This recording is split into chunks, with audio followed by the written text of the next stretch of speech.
what an incredible week it's been on so many fronts, but notably with the Supreme Court. And, I got to say, this is, I don't know if the right phrase is Trump's revenge, but the court has come through in a big way. No, I mean, just, you talking to Kelly, last segment, it's unbelievable that we could literally lose our religious freedom in this country, our gun rights, pretty much every right that we have in the Constitution if we had liberal judges. I mean, I think that is the takeaway, because the three judges that, were, I guess you call them dissenters, right? They were, they don't believe in religious freedom. I mean, they have a whole different take on all this stuff. And so their view of religious freedom is official government hostility to religion. Absolutely. Their view is that the Second Amendment has got to be taken with a grain of salt.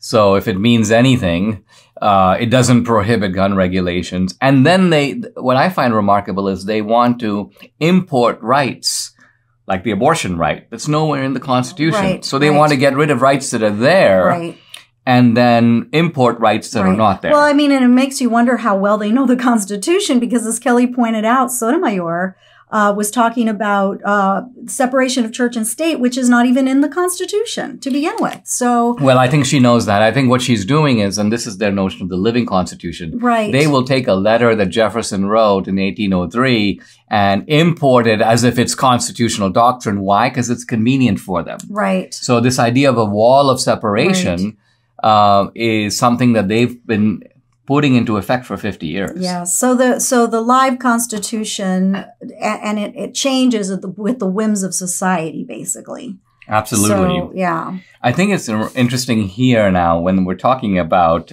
gun rights. This is the New York case. Justice Thomas does a little foray into American history. And he goes back to the time of the Civil War when Justice Taney, the Democratic appointee judge, by the way, the author of the Dred Scott decision, essentially, Taney goes, that one of the bad things about making black citizens is that next thing you know, they're going to be able to own guns, Oh, no. And Thomas's point is exactly. In other words, the gun is an instrument of self-defense. Taney was trying to deny that right. But see, notice that Taney concedes it is a right, that there is a gun right. And his point is he just doesn't want to give it to him.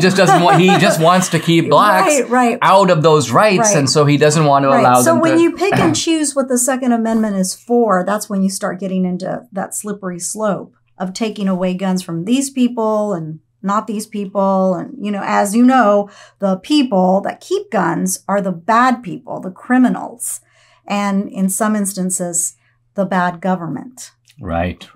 What's your take on this abortion decision? Because the left is shrieking about it. They're acting like it's the end of the world. We kind of knew that they would. I mean, it's not surprising. As you know, I've been kind of an activist with this cause for a while. And in 2014 in Texas, I witnessed freaks of nature coming to the state capitol and protesting and chanting "Hail Satan." I mean, it was just like, I couldn't even believe it.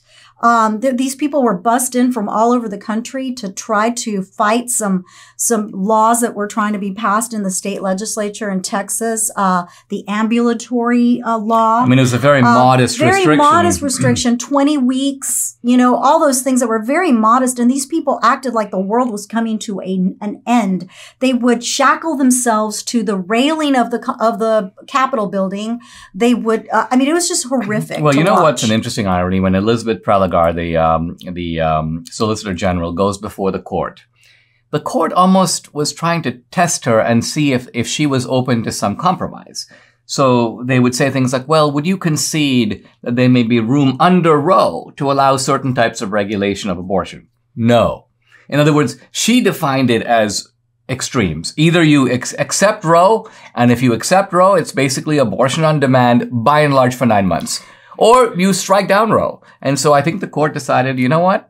Strike it down. If you're forcing us to choose between these two extremes, then we're going to go with this one because Roe has no constitutional foundation at all. Well, as you know, the bad media, which is all media, basically has actually given them reason to get upset and scream like they're having some kind of satanic, demon possession. They've been under the court's exorcism. Exactly, because as we've talked about, Roe,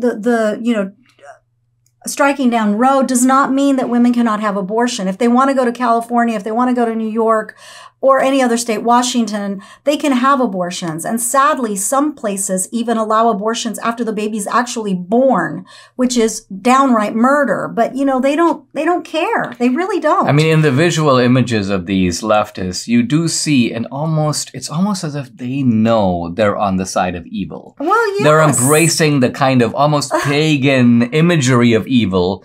The sacrificing of the babies, that whole picture to me is, or even saying things like, I'm going to get pregnant now so I can have abortions. I mean, think about that. Think of how... Who does that? How perverted you have to be. You have to be very perverted and very sick.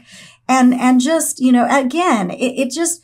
The fact that they're acting like we're just taking away like their life when actually what we're doing. And another thing too is being pro-life means that we want even those freaks, their babies, to be born. Yes. And so if we were that hateful, why would we want their babies to be born? Why would we want more of them around? And the truth of it is, talk about, maybe abortion is an inconvenience, but all kids impose inconveniences on your life. And the simple truth of it is that's part of what it means to be a parent. Yeah, but I think it's more joy than an inconvenience. No, of course, right? Of course, so, yes.